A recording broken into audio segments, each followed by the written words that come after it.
Brilliant. So thank you for joining for the second Fountain Pen UK Sunday session. This time, Lynn Miller is joining us to show her process of doing Zentangles, how to pair patterns with pens and inks. Today's session is sponsored by Dingbats, who have kindly donated a notebook, which one of you can win. So I'll take a picture of everybody so that I've got it screenshot, and then one of you will be picked at random to win a notebook of your choice from Dingbats. And I'd also like to thank the Writing Equipment Society, who actually sponsor the Fountain Pen UK Zoom channel. All of their membership details can be found under the pin post tab at the top of the page. Okie dokie, right, lovely. In that case, I will unpin me and I will pin Lynn and we can start. Hi everyone. Hi. I just want to start off by saying I feel like a complete fraud doing this because I am no expert in anything, and I'm slightly concerned that you're going to think that you're going to get this amazing art workshop and it's just going to be me telling you what I do. But hopefully, for those of you who've been wanting to kind of get some tips and tricks, hopefully this will help. Now, please don't laugh at me, but I'm really visual and it's hard to explain visual things without visuals, and I don't have a great setup here, so I actually have some slides just to kind of keep my mind straight and show you stuff. So hopefully, let me just see if I can share my screen.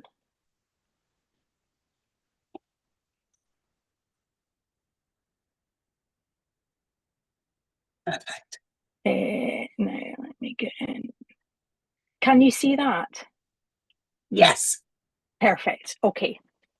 I love this quote. Varnica Carney, if you've seen any of my Zentangles that I've uploaded to the group, you'll see that I always use them from Varnica Carney, and I really love this quote, which I think really sums up what Zentangles are for me. Okay, so what is a Zentangle? Well, as with lots of things in the fountain pen hobby, there's lots of people get really hung up on definitions, and this is a Zentangle, that doesn't count as a Zentangle. And to me, it's whatever you want it to be. Doodling is really relaxing. Some people find that their pen just does stuff automatically. The rest of us need a little bit of a guide, and to me, a Zentangle is just a bit of a guide. But it's really a kind of an abstract drawing using repetitive patterns. Why do we like doing it? Well, you probably heard of the CAM app or the CAM website, and they actually have Zentangling up on their website as something that's really beneficial for people struggling with anxiety. And they claim that there's evidence showing that it is a really great form of mindfulness. It reduces stress, it promotes calm, it improves focus, it improves concentration, also improves creativity by boosting your confidence in your artistic abilities. And those of you who are keen Zentanglers, I'm sure will agree that you really do feel these benefits when you get into it. Okay, so when I'm wanting to do a Zentangle, first of all, where do I go for my patterns? So these are four sources that I like. All of them are on Instagram. Varnica Carney I mentioned already, and she's my prime source. She is on Instagram at Varnica Carney. You can also find her on Pinterest and on Facebook and on Threads. Mario Patterns is on Instagram and also has his own website, and he also, I think, produces books that you can buy or even download and print out yourself at home. There is the Zentangle daily account, which I've only found on Instagram, and Attila Saltis, again, I've only found on Instagram. Attila's patterns are interesting because he actually brings in a lot of kind of different colors. at once, where most of the other ones and most of the Zentangles that I do tend to be just one colour, but Attila produces some really beautiful, inspiring multicoloured patterns. Why do I love Varnica Carney so much? Partly she produces lots of patterns and they're also really varied. So no matter how I'm feeling, there's some kind of pattern that suits what I want to get out of it. Either it's one that's clearly going to be pretty quick or something that's going to be intricate, lots of lines. But the thing that I really love about her is that she does these, what she calls step out patterns. So you'll see what looks like a relatively complex pattern, but then when you actually, she produces these step-by-step grades that it makes it so easy to do. And honestly, I think it's hard to beat that. In terms of paper, Jane Kerrigan had asked me about that last night on the group. My personal preference is to go for dotted paper. I think using plain paper is possible, but it's much easier when you have got some lines already there. Graph paper is fine, but for me, I feel that the lines in graph paper just kind of step in and slightly overtake the pattern a bit. So I like the blankness in between the dots, but the dots are incredibly useful because generally you'll find that within the box that you're drawing in, there will be you know, you need to make a line a quarter of the way in or half a way in, and it's just really, really easy with dots because that's all kind of there for you. Go for it if you want to use something else, but if you want my recommendation, I would go for dotted paper. Okay, so thinking about pairing pens and inks and patterns and what does and doesn't work. So it depends on whether you have decided that you want to do a pattern and choose a pen for that, or whether you're like me and you have your currently inked and you want to find a pattern that goes with a particular pen. So I think there's two things to think about. One is your nib size, and whether you're going to be using one of the finer nibs or whether the pen you want to use has a big chunky, broad, juicy nib. So this is a pattern that I did with it's a medium, but it's a really juicy Benu medium.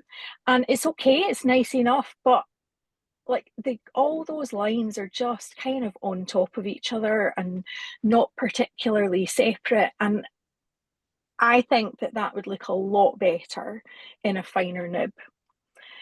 Whereas these patterns, which have kind of fewer lines and a bit less intricacy, are great for the broad nibs that I use them for. And I just think that they look more successful, and I was much more satisfied with how they came out. Meanwhile, these patterns, which have much more in the way of multiple lines, fine converging lines, I think look much better in the in finer. I mean, for me, a medium's a fine, but I'm always much more satisfied with the result of a Zentangle of this style when I've used a finer nib. The other thing is to think about is, have you got other nibs that you want to use, and can I use a specialty grinder, a stub, to do a Zentangle? So personally, I use all my nibs when I'm doing Zentangles, but I alter what patterns I'm doing. And I don't like doing patterns with curved lines when I'm using a stub or an architect or something. I think it just is a bit less successful for the pattern. And what I prefer to do is kind of exploit the really linear nature of that nib in the pattern, and that can be really successful. So these are two tangles that I did using stubs or stub types. One was a journaler, and you know, these are both patterns that really benefit from, you know, that are really just all about straight lines. And so I tend to use the nib so that the finer side is what is being drawn. And I think these work really successfully by choosing linear patterns. These are two that I did with Architect tight nib. So the one on the left with a dentist nib from Galen, and the one on the right is a long blade Hongdian nib. And again, I've used patterns that use straight lines that make it relatively easy to work with the nib and just keep with that finest edge of the nib. In terms of pairing up inks and patterns,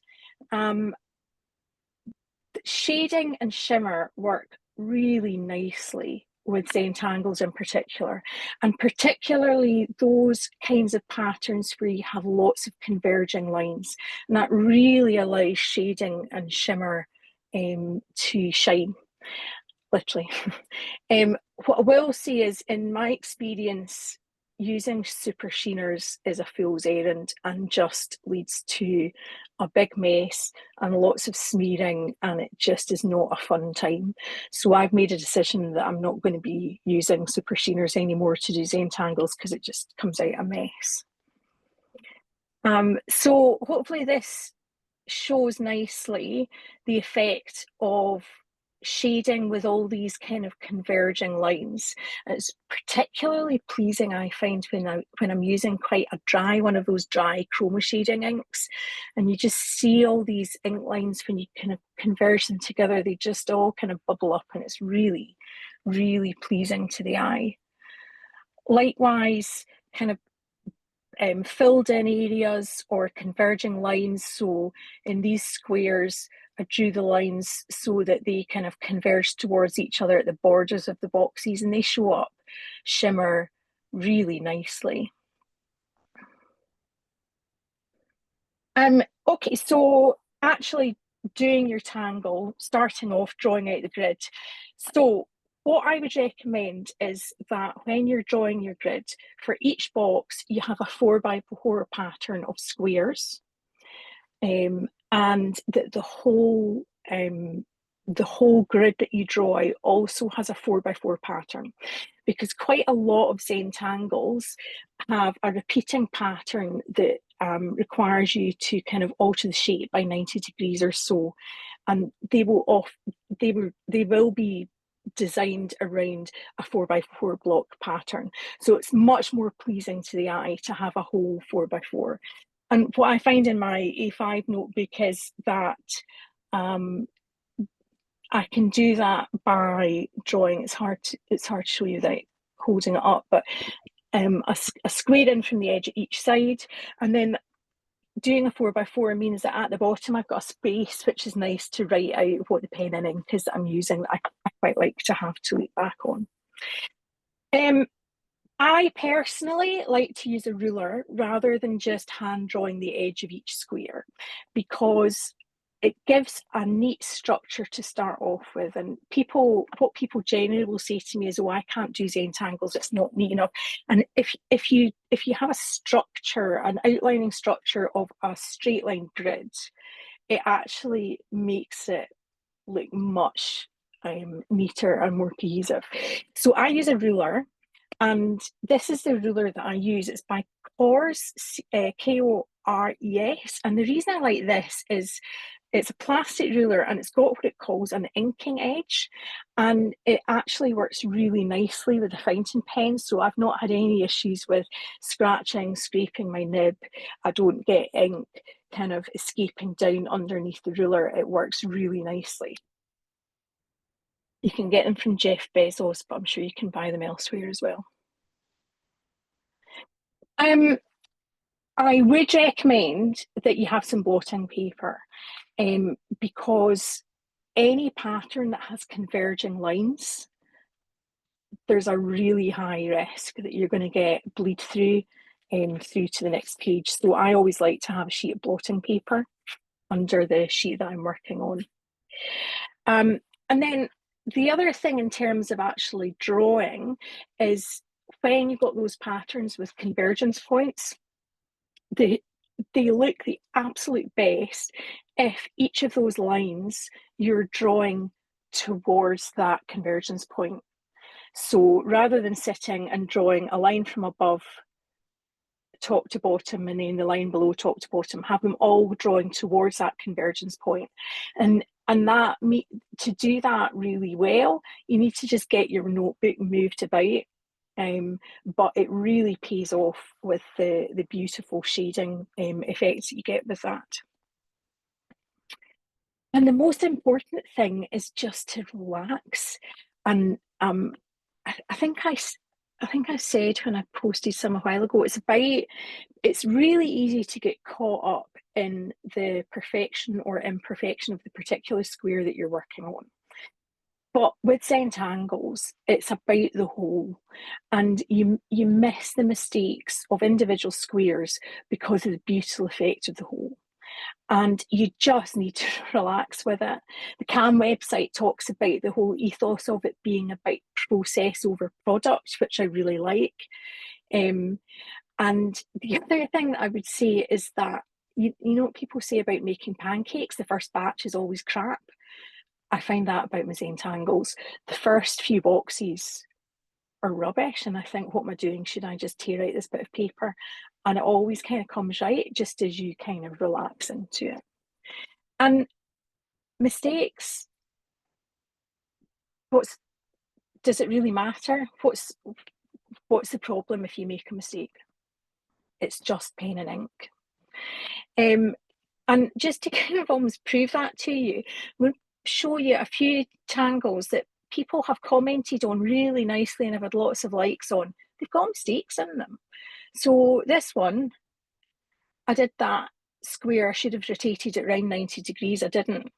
I don't think you notice it particularly when you look at it at the whole. This one I got absolutely tons of likes on. And in that circle near the top, I did the direction of the leaves the wrong way. But when I look at that in my book, I don't notice that. I just notice the beauty of the whole. And this one, this is the absolute epitome of starting off really crap like pancakes. These are supposed to be circular patterns. Look at the state of those. Those are nothing like circles. But actually, when you stand back and look at it as a whole, you can still find beauty in it. There's other things that you can do. You know, if you feel that even doing these doodles is just a bit beyond, have a look on Instagram or YouTube and see what other pen and ink people are doing. So Karina, whose channel you may have seen on YouTube, Karina Loves to Plan, has done some really lovely stuff in terms of documenting her currently inked, and it doesn't involve drawing. She just colours in squares. So you can do patterns that way as well. And I also just want to show you one Zentangle that she has done, which I love. I've not seen it anywhere else in any of those other times. But the thing I love about it is that how it looks, as you'll see on the left, is not how it looks like you'll draw it. It's super easy, and it's just a case of drawing curved lines from corner to corner and then bringing them in closer and closer to the centre. Super easy, but I think it gives this really beautiful pattern. So now it's time for me to shut up and we can choose some tangles or do some swatching and just relax.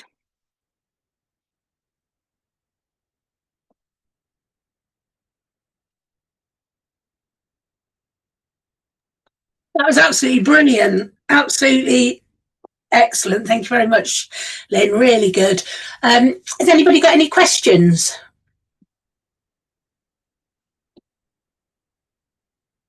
No? See? Sign of good presentation. Silence. Sign of good really relaxed now. No, that's no, really brilliant. I'm just going to take a picture of the screen with everybody on it so that I can do the draw. So I've got 1, 2, 3, 4, 5, 6, 7, 8, 9, 10.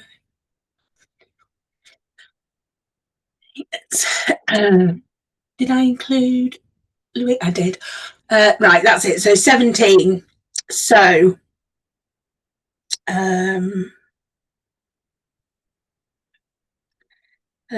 random. Sorry, Should have been more organised. Whilst you're counting, Steph, I do have a question, Lynn. You said Mhm. you do the boxes to do 4 sets of 4x4 boxes. How big do you do the boxes? Like 2 centimeters, 3 centimeters? So on dotted paper, 4 dots by 4 dots. 4 dots by 4 dots. 1, 2, 3, 4. 4 by 4 Okay. with 2 centimeters by 2 centimeters. Because they're normally 5mm dots.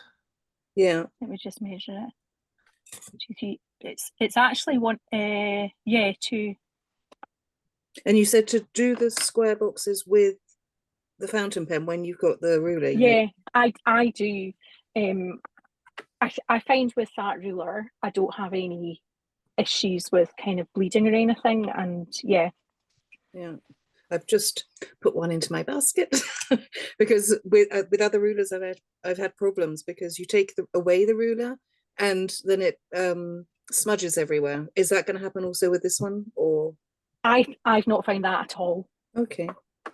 I leave a little bit between, so I draw the horizontal lines first, and then so you're moving away from the line each time, and then I'll leave it for maybe 20 seconds or so to dry before I draw the vertical lines. And as long as I'm not using a real sheener, I've had absolutely 0 problems with that, unless I'm being careless. Okay. Yeah. Lynn, have you ever used... Sorry, I'll let you finish. No, on you go. Have you ever used the hexagonal? I've not. That looks great. This was from Made for Ink. Let me write It's that. hexagonal. Apparently it's for gaming or some sort of... Well, unfortunately, he's gone, but he actually did some notebooks that actually had that shape rather than the little dots or squares. They actually had those shapes. Yeah. Yeah. Yeah, that's what that book is.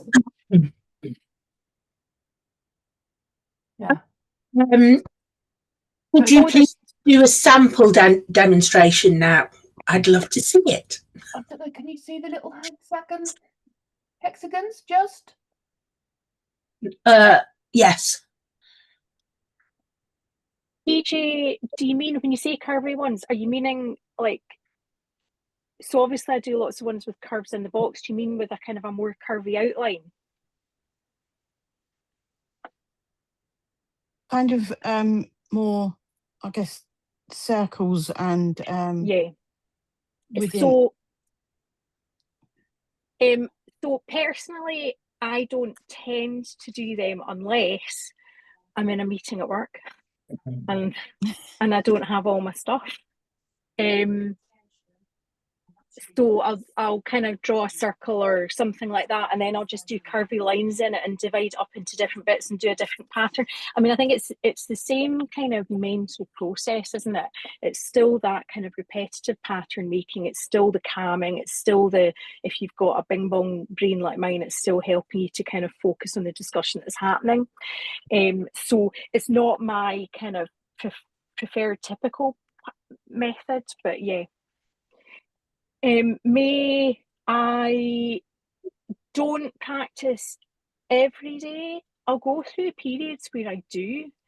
I usually do for the first kind of week or so of the month or leading up to the month, I'll do them for my currently inked, and then I'll just kind of do them as and when I'm feeling anxious or I'm kind of needing to do something with my hand. The other thing is that you don't need to do like, so the ones I like to do take up essentially a page of an E5, and that can take quite a while. But you know, you can always, if you do just want to practice every day, which probably will just get you better at it, just draw out a smaller grid and just do a little bit more, something that's a bit more achievable for you.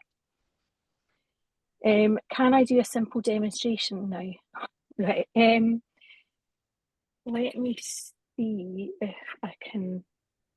if I can manage to, if I share my screen again, I'm not sure if I'll be able to share camera, but I want my camera around the other way.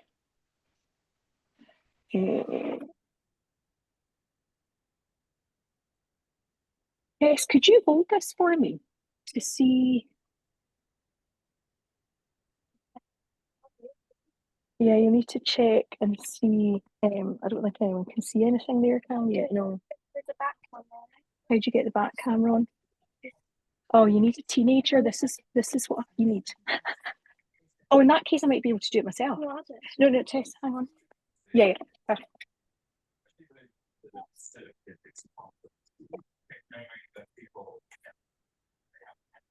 Yeah, can you hold it? Yeah. Can you see that okay? Yep, perfect. Okay, right. Let me choose a tangle. Uh-huh.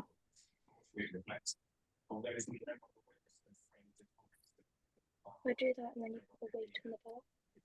Yeah, but it needs to show a bit more. Yeah, it needs to show a bit more of the book. Might do.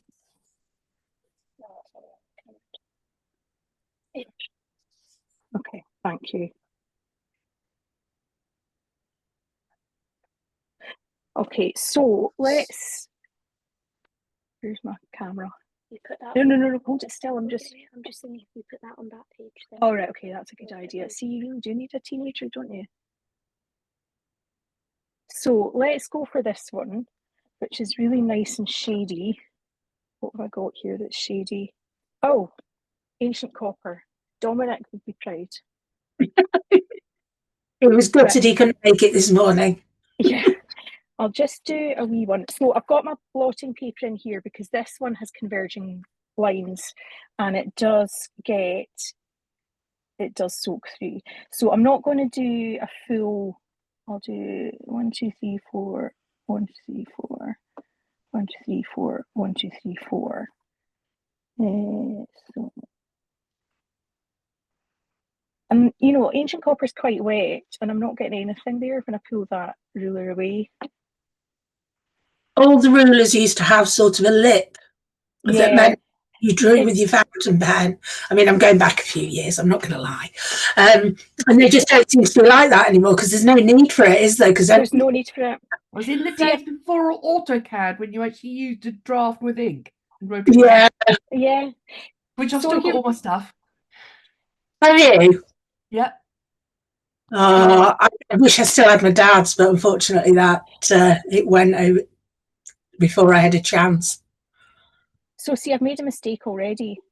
I've done the wrong number of boxes. So there you go, mistakes as it happens. So this is a journaler nib. So I'm using it so that the fine edge is drawing in the direction I'm going in. That's the next on my list is an Estabrook with a journaling. It's so good. Oh no, I've not done long enough. It's so good, Steph. I find it so much easier going than stubs. Yeah, I want one. It's just really nice and it just adds that wee bit of personality to your writing. Is the one you've got completely silver? Yeah. Yeah. I almost bought one at the London show, but the pen that I wanted had silver furniture and the only nib they had was gold. And I was like, that's not going to work. Oh no, yeah, no. So I bought this with. Oh no, I didn't buy it with this pen. No, I bought it with my botanical garden. Look, I've not done a 4x4, but I'm just doing a small one for you to see. Okay, so sorry. Right, okay, so we're doing the step out here from Barnacle Carney. So the first thing is to draw a square up and a square across. And then we are joining those points. And again, I'm just going in the direction of the finer side of my pen, which means that I have to swing round the book. Right. And then we are going to do these converging lines. Now, I find it easier drawing from top to bottom with these. And remember, I'm going to be going from that finer side down. So essentially, so she's got 3 lines in here, which I think should work. So we're going to go 3 dots there. And I'm going to go from 1 dot down to this bit, 1 down dot to this bit, and the 3rd dot down to this bit. And you can already see maybe there's some nice shading happening here just with the 3. And then we're going to do the same here. Draw down towards the convergence point, towards the convergence point, and towards the convergence point. And we've got some really nice shading there. Threatening to come through. And then we just do the same in the bottom. And what you want to do is go from the same point. So if they're not at like 3 exactly equal spaces, go from the same points that they are at, because it's going to look better and more cohesive that way. So we're just doing 3 straight down and then 3 straight down. And they're not coming exactly, but you're still getting the effect, and you're still getting that lovely shading. So what I'll do, instead of going in that one, because that's a convergence point, I'll do this one below it first. So I'm making right moves of that. See, no straight lines, no perfection needed.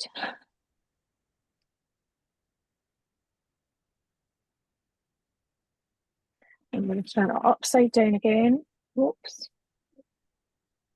And do these. I'm very glad you're here, Tess. This is very helpful. Don't worry. Now, because it's the first pancake in the batch and it's crap, they haven't converged very well. But you can kind of see how those 2 lots converging can really show that shading. Yeah. Does that help me? Oh, I don't need to be in the camera, it's fine. You know where my pen top went? Oh, thank you. PJ says, is there not a danger of you totally zoning out in your meeting? I don't think you're supposed to do it during work. I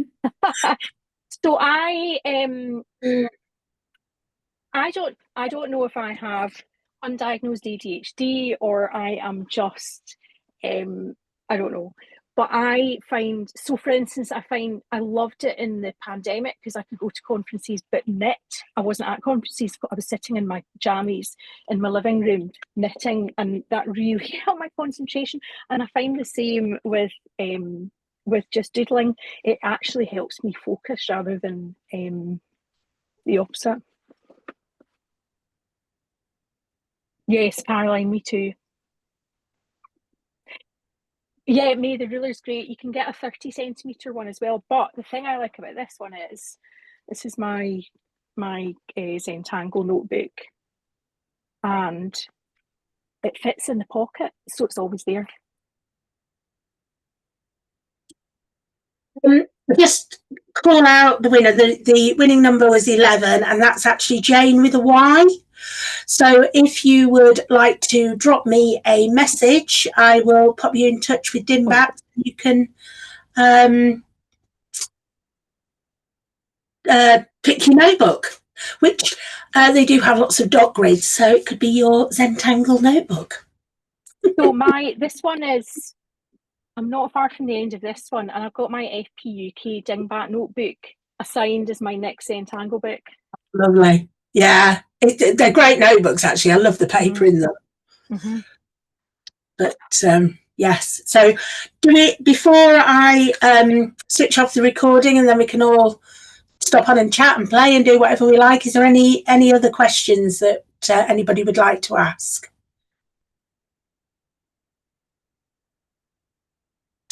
Right, brilliant. Well, thank you very much, Lynn, and I shall stop the recording. Thank you. Quick question: Can I borrow your teenager? Somebody wants to borrow you. Oh, she says she doesn't want to go. Oh.